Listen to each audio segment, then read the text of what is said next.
Udah ada suara recording kan? Oke, kita mulai ya.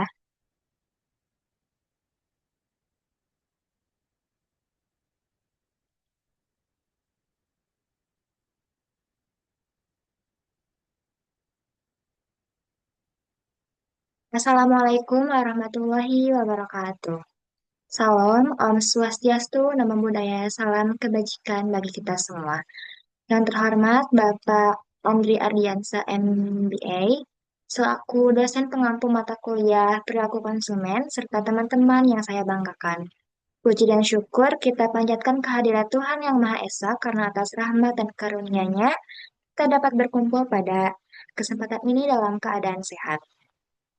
Perkenalkan, saya Pemili Awali selaku moderator dari kelompok 6 yang pada kesempatan ini juga akan menyampaikan materi pertama.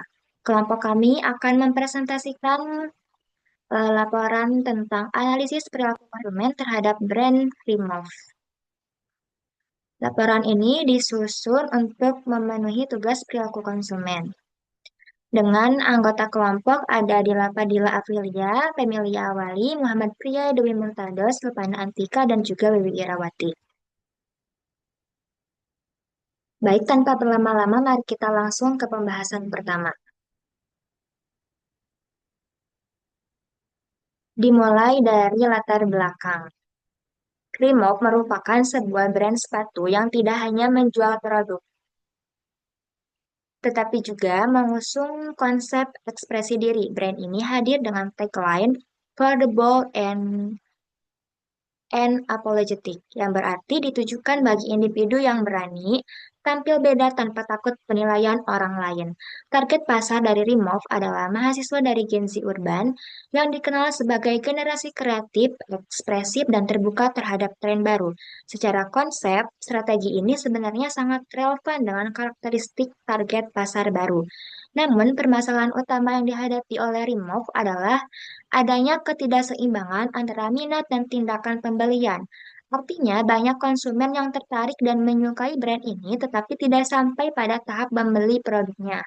Hal inilah yang menjadi fokus utama dalam studi kasus ini, yaitu memahami mengapa ketertarikannya tinggi tidak berbanding lurus dengan keputusan pembelian. Selanjutnya, kita masuk ke data utama dari studi kasus dari Remove. Berdasarkan hasil survei, brand awareness Remove tergolong sangat tinggi, yaitu mencapai 72%. Ini menunjukkan bahwa sebagian besar target pasar sudah mengenal brand ini dengan baik.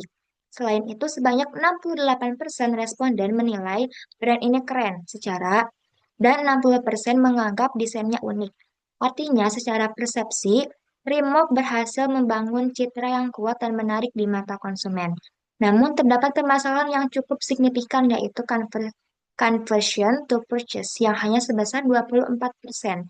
Ini berarti dari sekian banyak orang yang mengenal dan menyukai brand ini, hanya sebagian kecil yang benar-benar melakukan pembelian. Data ini menunjukkan adanya gap atau kesenjangan antara persepsi positif terhadap brand dengan perilaku pembelian konsumen. Dengan kata lain, Reebok berhasil menarik perhatian tetapi belum berhasil meyakinkan konsumen untuk membeli produknya. Adapun rumusan masalah dari studi kasus ini, yang pertama ada mengapa mahasiswa menyukai Reebok tetapi tidak membelinya. Apakah terjadi ketidaksesuaian antara identitas brand dan konsumen? Yang ketiga, apakah Reebok sebaiknya tetap menjadi brand niche? Yang keempat, opsi mana yang paling tepat untuk dipilih? Dan yang terakhir, apakah risiko jangka panjang dari keputusan tersebut? Mungkin itu saja yang bisa saya sampaikan. Materi selanjutnya akan disampaikan oleh Wiwi Irawati. Kepadanya saya persilahkan. Baik, pada slide ini saya akan membahas tentang kesenjangan sikap dan perilaku konsumen. Nah, pada poin pertama yaitu terjadinya gap antara attitude dan behavior. Artinya, apa yang dirasakan konsumen belum tentu sama dengan tindakan mereka. Contohnya itu seperti seseorang bilang suka suatu produk, tapi kenyataannya dia tidak membeli produk tersebut.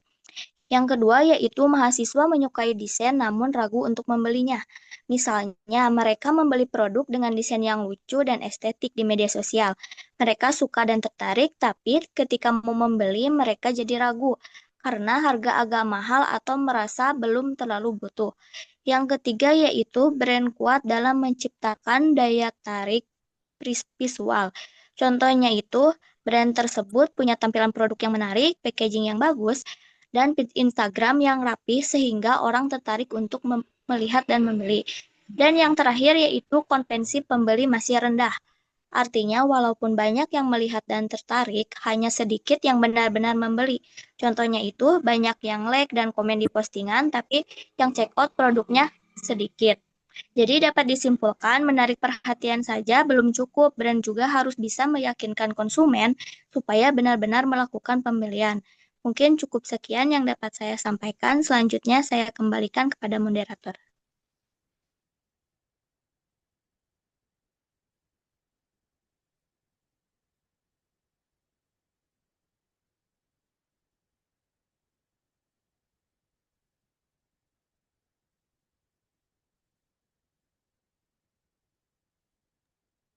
Baik, terima kasih kepada Baby Irawati atas pemaparan materinya. Selanjutnya, materi selanjutnya akan disampaikan oleh Dila Padilla Aprilia. Saya persilahkan. Baik, terima kasih kepada moderator. Di sini saya akan menjelaskan materi tentang faktor internal konsumen, yaitu ada 4. Satu, self konsep, yaitu konsep diri. Mahasiswa cenderung memilih produk yang mencerminkan identitas mereka. Meskipun menyukai desain remove, mereka merasa sepatu tersebut belum sesuai dengan citra diri yang ingin ditampilkan dalam kehidupan sehari-hari. Yang kedua, actual self atau versus ideal self. Ideal self yaitu konsep ingin terlihat berani, unik, dan percaya diri, seperti citra yang ditawarkan Remove. Actual self yaitu dalam kenyataan mereka masih memilih tampil aman dan sederhana. Kesenjangan ini menyebabkan kekaguman tanpa pembelian. Ketiga, kurangnya percaya diri. Desain yang mencolok menuntut keberanian, banyak mahasiswa yang belum cukup percaya diri untuk menjadi pusat perhatian sehingga ragu untuk membeli. Keempat, risiko sosial. Konsumen khawatir dinilai berlebihan atau berbeda secara negatif. Risiko sosial ini menjadi penghambat utama dalam keputusan pembelian. Next.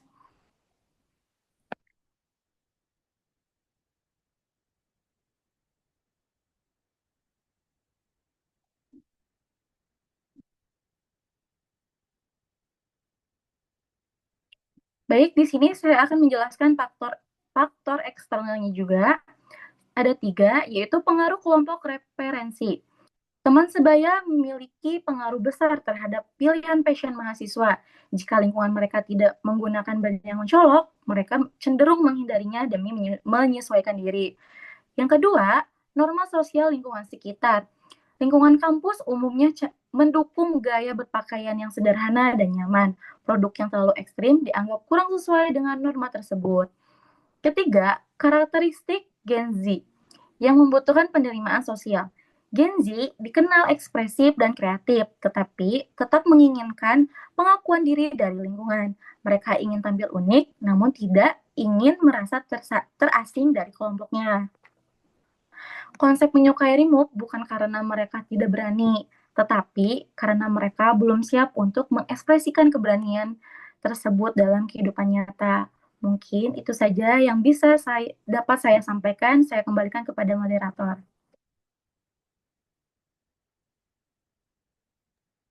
Baik, terima kasih kepada Dila Padilla Aprilia yang telah memaparkan materinya. Selanjutnya akan dipaparkan oleh Muhammad Pria. Untuk Muhammad Pria, saya persilahkan. Oke, terima kasih Email atas waktunya. Baik, di sini saya akan meneruskan materi yang telah rekan saya sampaikan ya.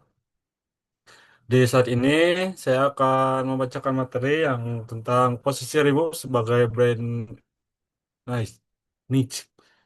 Yang pertama, memiliki diferensiasi yang kuat. Artinya, Reebok punya keunikan yang membedakan dari brand lain, jadi tidak mudah tertukar dengan kompetitor. Selanjutnya ada identitas brand yang jelas dan unik.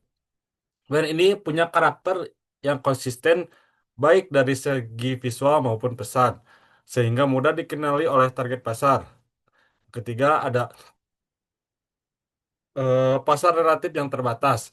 Karena fokus ke segmen tertentu, tidak semua orang menjadi target pasar. Jadi jangkauannya lebih sempit. Yang terakhir, penerimaan menjadi tantangan utama. Dengan pasar yang terbatas, brand akan lebih sulit untuk berkembang lebih besar dibanding brand yang menyasar pasar luas. Boleh di next email?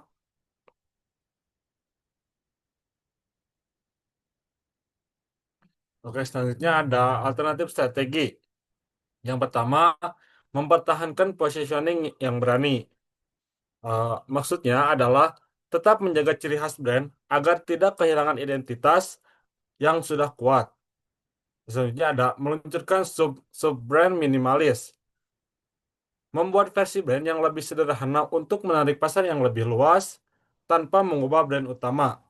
Yang ketiga ada mengubah komunikasi menjadi lebih inklusif. Menggunakan bahasa dan pesan yang bisa diterima oleh lebih banyak kalangan. Yang keempat ada mengurangi elemen visual mencolok. Menyederhanakan tampilan agar lebih fleksibel dan tidak terlalu niche. Dan yang terakhir, menurunkan harga produk. Yang artinya, membuat produk lebih terjangkau sehingga bisa menarik lebih banyak konsumen. Mungkin itu saja yang bisa saya sampaikan. Saya kembalikan ke moderator. Baik, terima kasih kepada Muhammad Pria untuk pemaparan materinya. Dan pemaparan materi terakhir akan disampaikan oleh Silvana Antika. Untuk Silvana, saya persilahkan. Terima kasih kepada moderator. Di sini saya akan memberikan materi dari kementerian yang pertama meluncurkan subbrand dengan desain minimalis. Artinya perusahaan membuat merek subbrand dengan tampilan sederhana agar terlihat modern, mudah dikenali dan menarik untuk pasar tertentu. Yang kedua, menjangkau pasar yang lebih luas.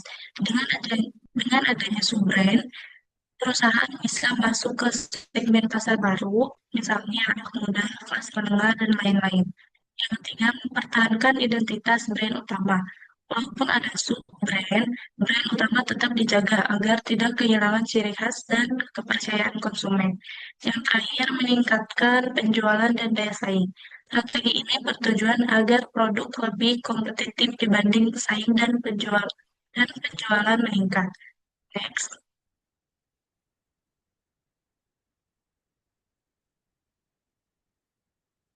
Yang selanjutnya ada risiko jangka panjang. Yang pertama ada brand dilution atau pelemahan brand. Terlalu banyak variasi brand bisa membuat identitas utama jadi kabur atau kurang kuat. Yang kedua ada customer confusion atau kebingungan konsumen. Konsumen bisa bingung membedakan produk utama dan sub-brand. Yang ketiga, cannibalization, produk baru justru memakan penjualan produk lama dalam perusahaan yang sama. Yang terakhir, kompleksitas operasional. Mengelola banyak brand membuat operasional lebih rumit atau produksi pemasaran distribusi akan lebih rumit. Mungkin hanya itu saja yang dapat saya sampaikan. Saya kembalikan kepada moderator.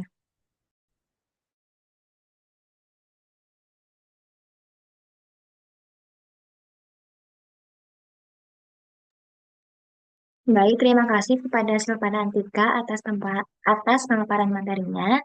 Jadi, kesimpulan dari studi kasus ini yaitu Timop menghadapi kesenjangan antara sikap dan perilaku konsumen. Meskipun banyak mahasiswa menyukai brand ini, mereka ragu membeli karena desainnya terlalu berani dan belum sesuai dengan konsep diri mereka. Strategi terbaik adalah mempertahankan identitas brand yang bold sambil meluncurkan sub-brand yang lebih minimalis untuk memperluas pasar tanpa kehilangan karakter utama. Demikianlah pemaparan dari kelompok kami. Kami menyadari bahwa dalam penyusunan maupun penyampaian materi masih terdapat kekurangan. Oleh karena itu, kami mohon maaf atas yang sebesar-besarnya. Kami juga mengucapkan terima kasih kepada Bapak Andri selaku dosen pengampu mata kuliah konsumen, serta kepada teman-teman atas perhatian dan partisipasinya. Akhir kata, semoga apa yang kami sampaikan dapat bermanfaat. Wassalamualaikum warahmatullahi wabarakatuh. Waalaikumsalam warahmatullahi wabarakatuh.